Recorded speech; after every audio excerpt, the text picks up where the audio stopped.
Okay, so get this. We're diving deep into AI, Oh, but yeah. not just the chat GPT stuff that everyone's been talking about. Right. We're going way past that. Yeah. Way beyond the hype. Think like what's coming next. Exactly. And we've got some pretty incredible people to help us figure that out. Oh, yeah, for sure. Because we're looking at this YouTube video with 3 AI CEOs, the minds behind Stability AI, Yes. U.com, Yep. and 01.ai. These guys are leading the charge. Yeah, they are. And their predictions are, well, they're going to make you rethink the future. Oh, for sure. Of AI. So, yeah. First up, we've got Prem from Stability AI. Okay.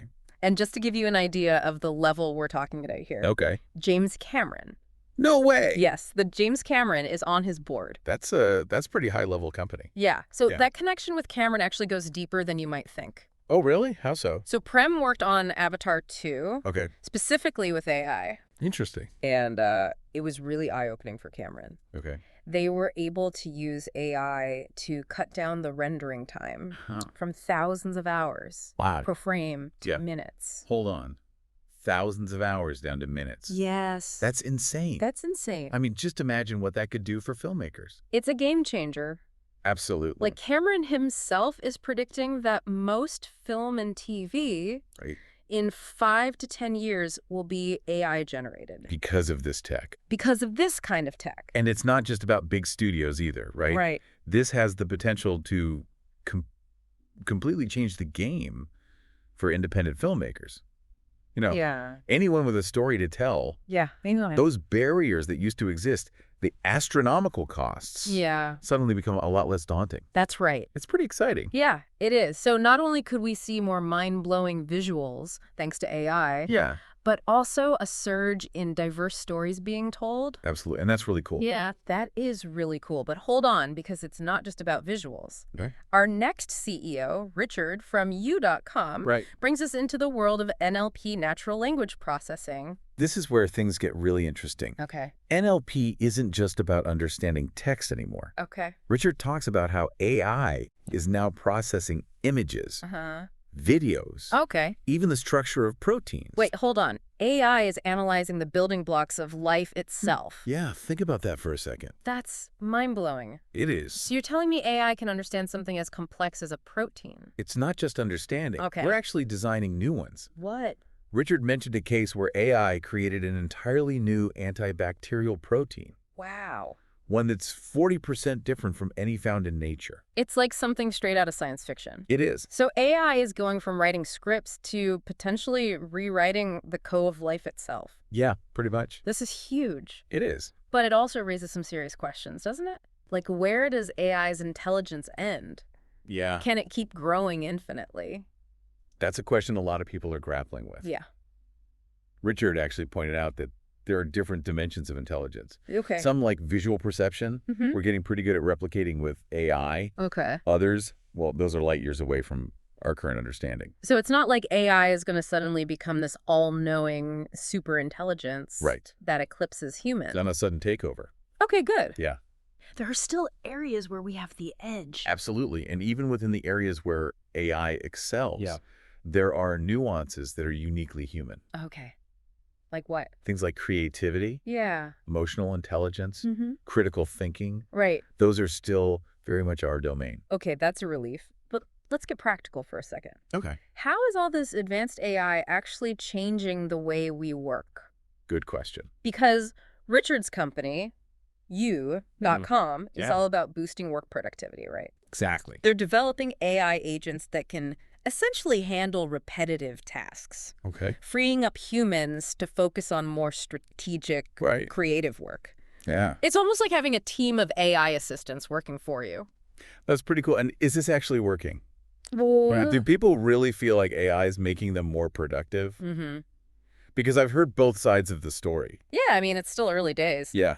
But Richard shared an anecdote about a cybersecurity company that implemented U.com's AI. Yeah. Their employees reported saving anywhere from 6 to 20 hours per week. Wow, 6 to 20 hours. That's a significant chunk of time. That's like getting an extra day off every week. It is. No wonder people are excited about AI. Right. But hold on, if we're all becoming so much more efficient, won't that just lead to us taking on more work?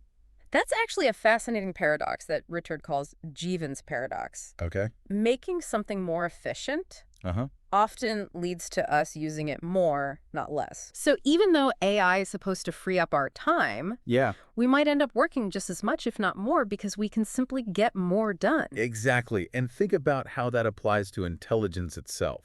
Okay. As AI becomes more accessible and affordable, our need for intelligence won't diminish. Right. It'll just explode the ways we use it. So it's not about replacing human intelligence. No. It's about amplifying it. That's a much more optimistic way to look at it. I like that. But before we get too carried away with all this AI optimism, let's bring in our final CEO, Kai-Fu Lee. Right. He's got a unique perspective. Yeah. Because he's both a major AI investor and the founder of Zo1.ai, a company making waves in China. Right.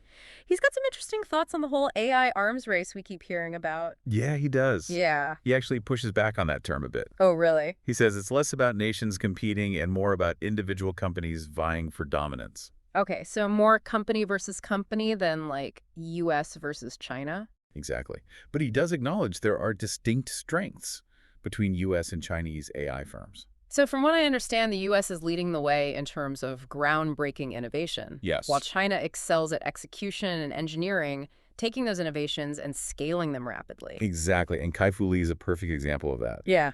His company, 01.ai, actually created an AI model as powerful as GPT-3. Really? But they did it for a fraction of the cost. Hold on. Are you serious? Yeah, we're talking $3 million. Wow. Compared to GPT-4's $100 million budget. So they achieved comparable results with less than 5% of the budget. Yeah, it's incredible. That's incredible. Well, what's their secret? Well, Kai-Fu Lee attributes this to resource constraints, actually driving innovation. In a way, having fewer resources forces you to be more creative and efficient in your approach. So it's not always about who has the deepest pockets, but who can be the most resourceful. Exactly. It's a classic case of necessity is the mother of invention. I like that. And what does this mean for the average person? That's a great question. Does this mean powerful AI is becoming more accessible to everyone, not just tech giants? That's a question we'll explore further in the next part of our deep dive. Okay, so we've covered some pretty mind-blowing stuff so far. Yeah, we have. From AI generating entire movies to designing new proteins. There's been a lot.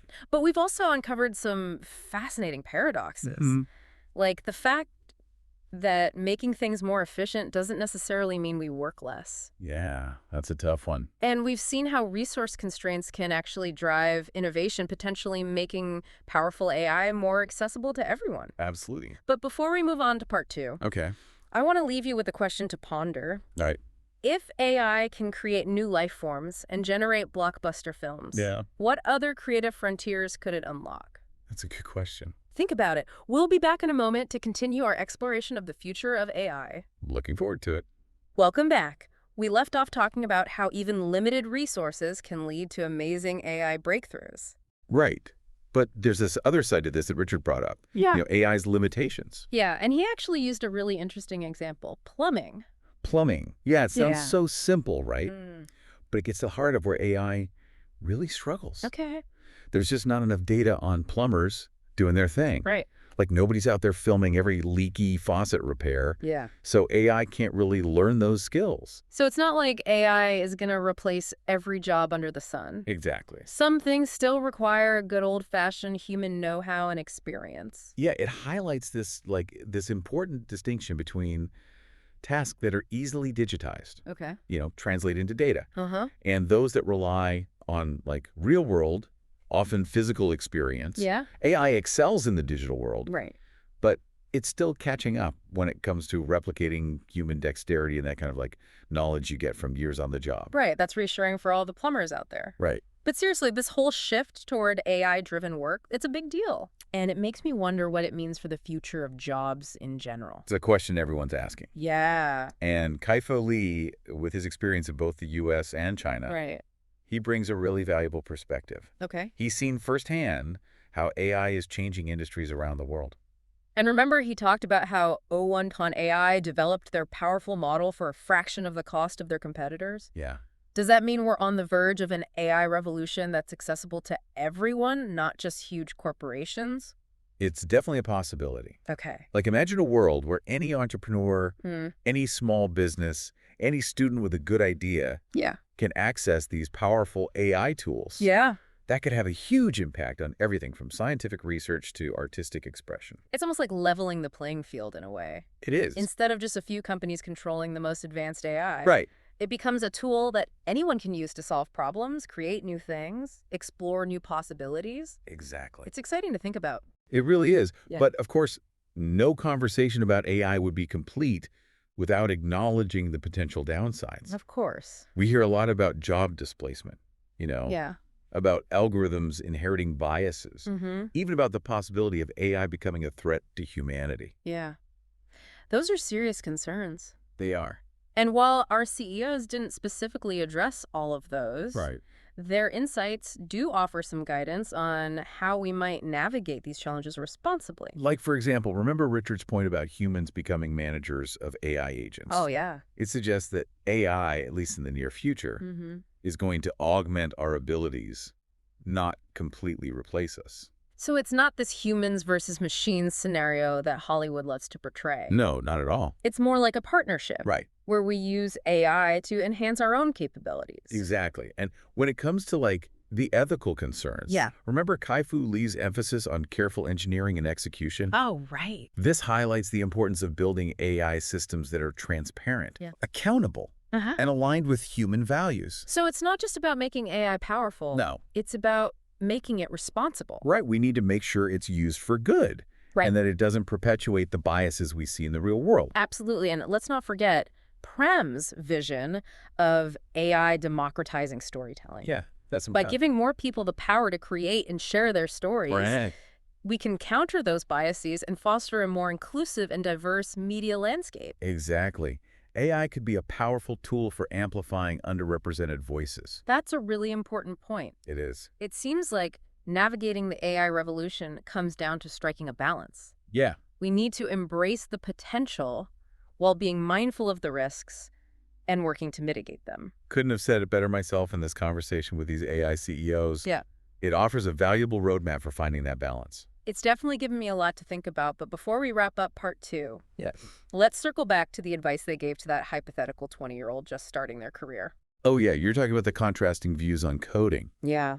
Prem believes natural language will become the primary way we interact with AI, making coding less essential. Yeah. But Richard still emphasizes understanding the underlying code for anyone who really wants to grasp AI's inner workings.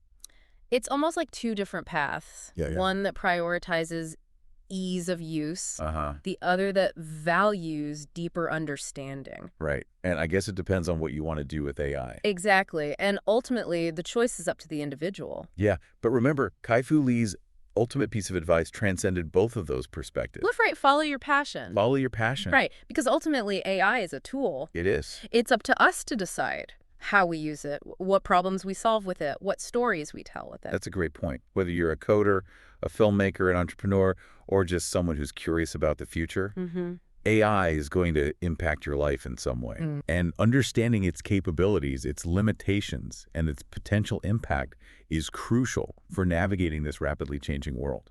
And as we head into the final part of our deep dive, I want you to keep those thoughts in mind because we're going to explore some final takeaways from these AI visionaries and leave you with some thought-provoking questions to ponder as you continue your own journey into the world of artificial intelligence. Sounds good. Stay tuned.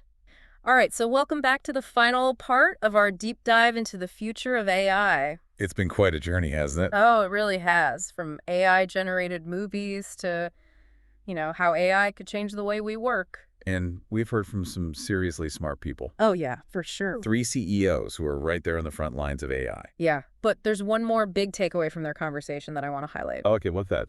You're talking about open source AI, right? Yeah, open source. Prem from Stability AI, he's a huge advocate for that. He is.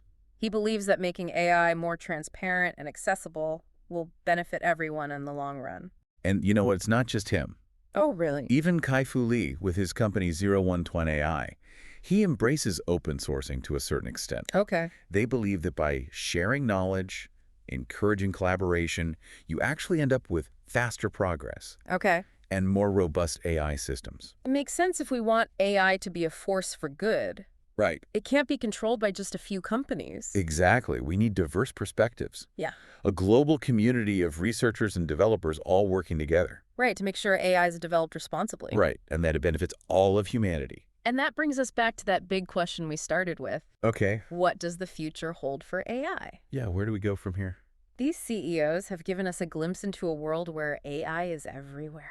Yeah. Transforming industries, changing the way we work, even shaping the stories we tell.